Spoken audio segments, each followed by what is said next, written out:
Halo, selamat datang di Saiz Manga. Melanjutkan chapter yang kemarin di mana Genji dan Chutna sudah dikepung oleh SMA Takia. Tanpa berlama-lama, kita masuk ke alurnya.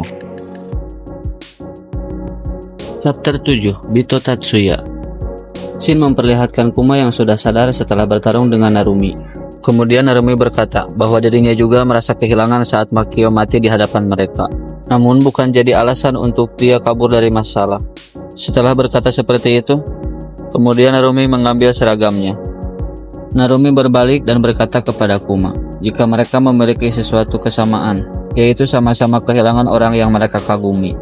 Setelah memakai seragamnya, Narumi menunjuk ke arah mesin minuman dan menawari Kuma kopi.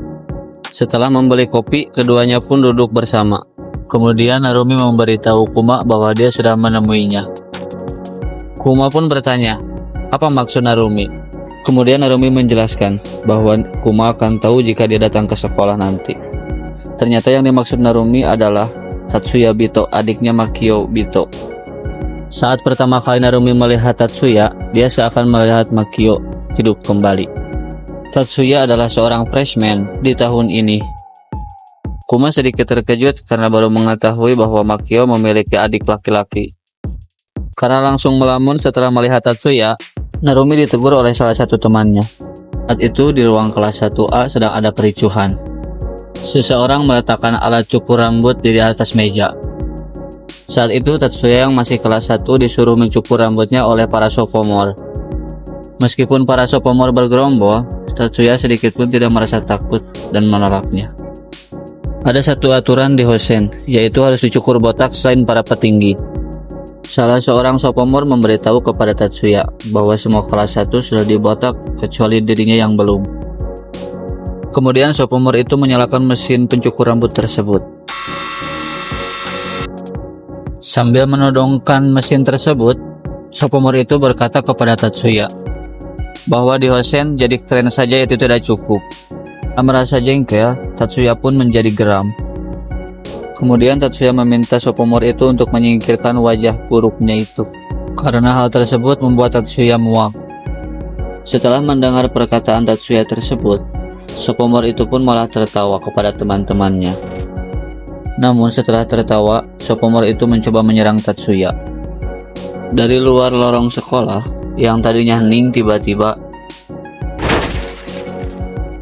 sophomore yang tadi merundung Tatsuya pun terhempas ke jendela, dan seseorang yang berkepala botak langsung menengok ke dalam kelas. Alangkah terkejutnya ia saat melihat para sophomore dibantai habis oleh seorang siswa baru. Berita tersebut tersebar sangat cepat hingga sampai kepada Narumi dan para petinggi lainnya. Para sophomore yang memberitahukan berita tersebut kepada Narumi pun meminta agar Narumi melakukan sesuatu. Namun sepertinya Narumi tidak peduli akan hal itu. Di balik ketidakpeduliannya itu, sepertinya Narumi penasaran akan satu hal. Dia pun pergi meninggalkan ruangan. Pria berkepala botak dengan heran berkata, "Kenapa tidak peduli?" Tak cukup sampai di situ, si botak itu berkata kembali kepada Narumi, apakah karena Bito adalah adiknya Makio, jadi dia membiarkannya? Mendengar nama Bito, sontak membuat Narumi kaget dan berbalik. Setelah mendengar hal itu, Narumi pun bergegas pergi. Shin pun berpindah. Saat itu di dekat jembatan, seseorang berkata kepada Tatsuya bahwa dulu kakaknya sering datang ke sini ketika bolos sekolah. Ternyata yang datang tersebut adalah Narumi.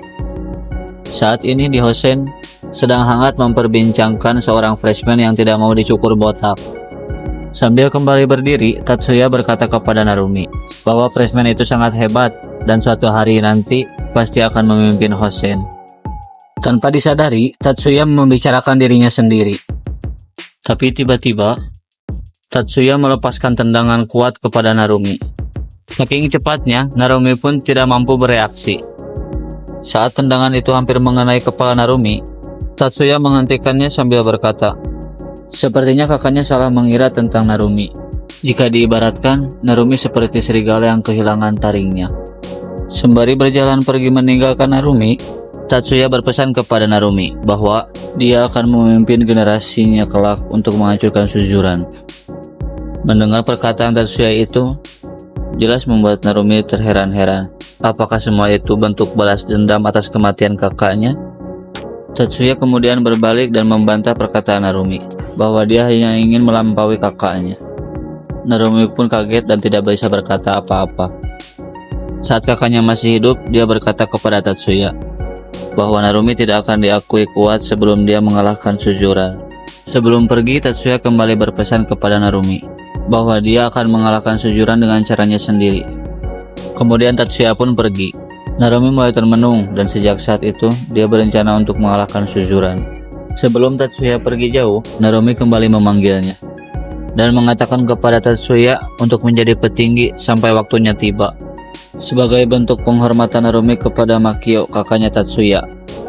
Sejak saat itu, Narumi bertekad untuk mengalahkan Suzuran dan membawa Hosen ke puncak kejayaan kota Towarushi atas namanya sendiri. Namun Kuma menanggapi Narumi sebagai seorang idiot. Narumi pun menjadi kesal.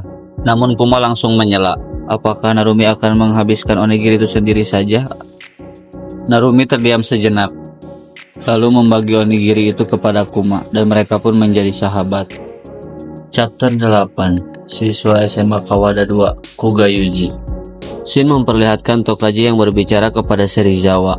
Dia berkata untuk merebut kembali posisi puncak Suzuran dari Genji, karena menurutnya ini waktu yang sangat bagus untuk mengalahkan fraksi GPS-nya Genji, mengingat Genji dan para petinggi GPS lainnya jarang pergi ke sekolah. Tapi sepertinya Serizawa tidak tertarik akan hal itu. Tokaji pun hanya terdiam. Dengan yakin, Tokaji memberitahu balik kepada Serizawa bahwa ini semua adalah kesempatan yang sangat langka. Mendengar perkataan Tokaji, Serizawa pun bangkit dari tidurnya, lalu meminta Tokaji untuk berhenti membuat rencana. Karena Tokaji sangat loyal kepada Serizawa, dia tidak bisa membantahnya. Serizawa bertanya-tanya, apa yang sedang dilakukan Genji sekarang? Kemudian Shin memperlihatkan sebuah restoran. Di sana Chuta bertanya tentang latihan yang sebelumnya Genji rencanakan. Mengingat rencana yang sebelumnya gagal, kali ini mereka harus pintar membuat strategi.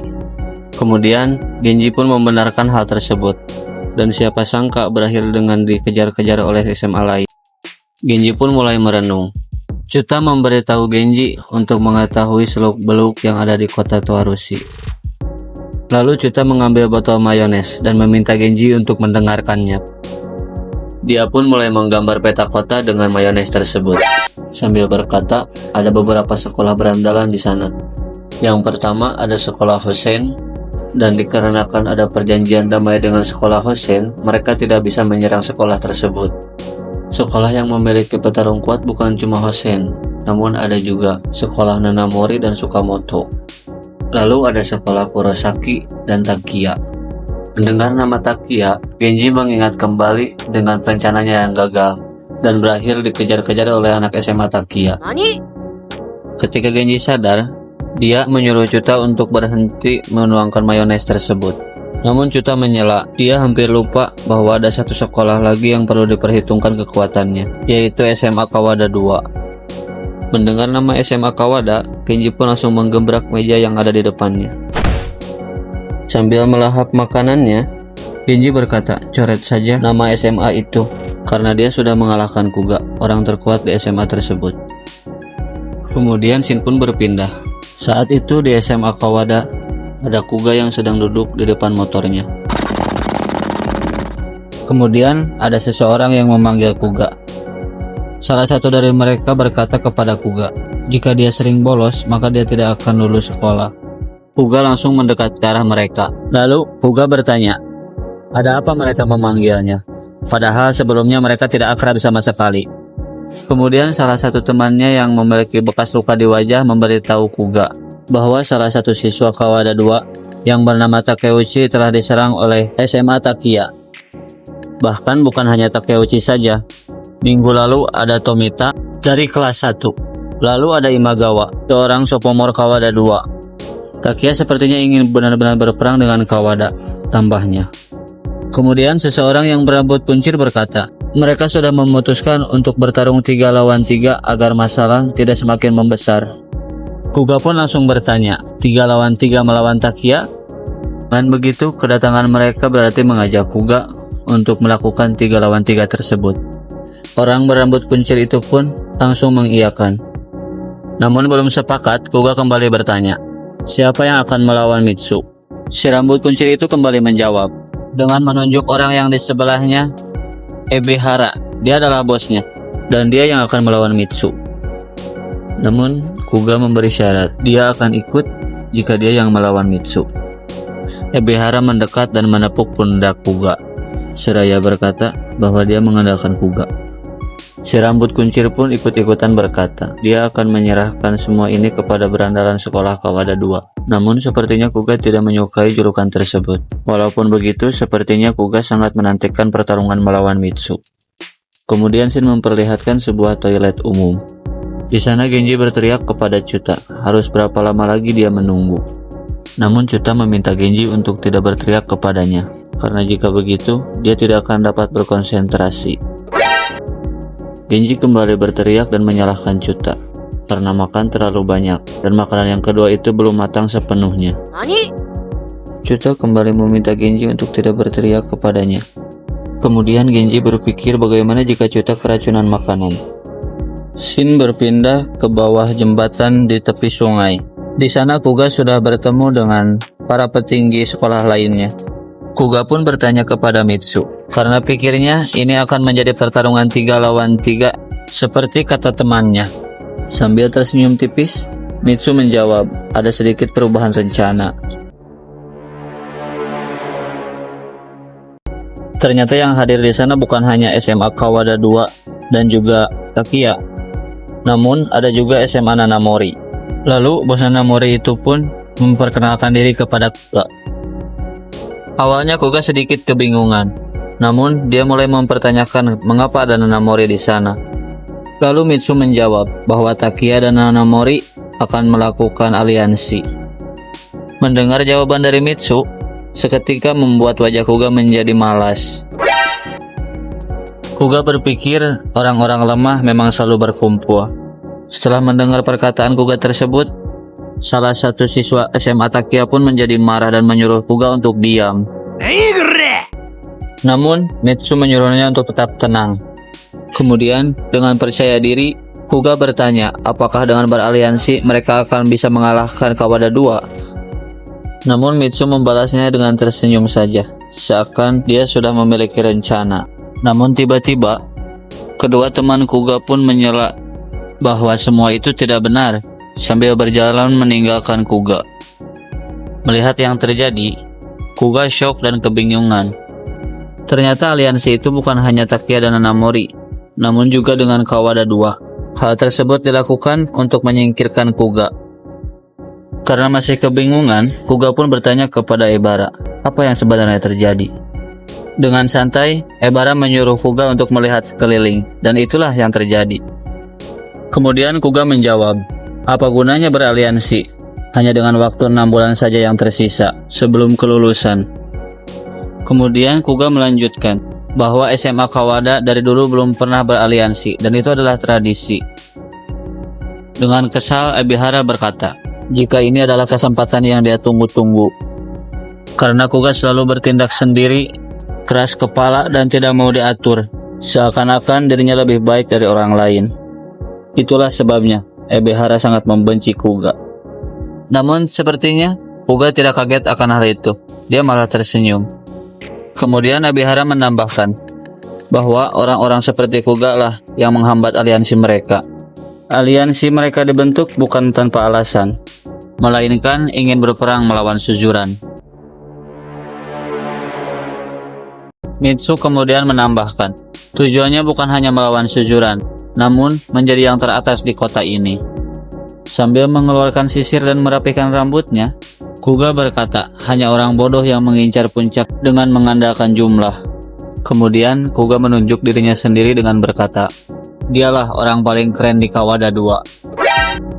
Setelah mengatakan itu, Kuga pun langsung bergerak dan menerjang ke arah mereka. Shin kembali berpindah. Chuta yang baru keluar dari toilet, tiba-tiba perutnya terasa sakit lagi. Dia pun langsung bergegas pergi ke toilet. Nani? Saat tiba di toilet, Chuta langsung terkejut. Lalu berteriak memanggil Genji. Meskipun dengan kesal, Genji tetap menghampiri Chuta. Saat sampai di dalam toilet, Genji pun sama syoknya dengan Chuta karena di sana mereka melihat Kuga yang sudah babak belur. Namun bukannya panik, Genji malah berkata bahwa saat ini Kuga tidak terlihat keren. NANI? Namun Chuta membantah karena bukan itu yang penting sekarang, melainkan keselamatan Kuga. Baiklah, sekian dulu video kali ini. Sampai jumpa di video berikutnya. Bye-bye.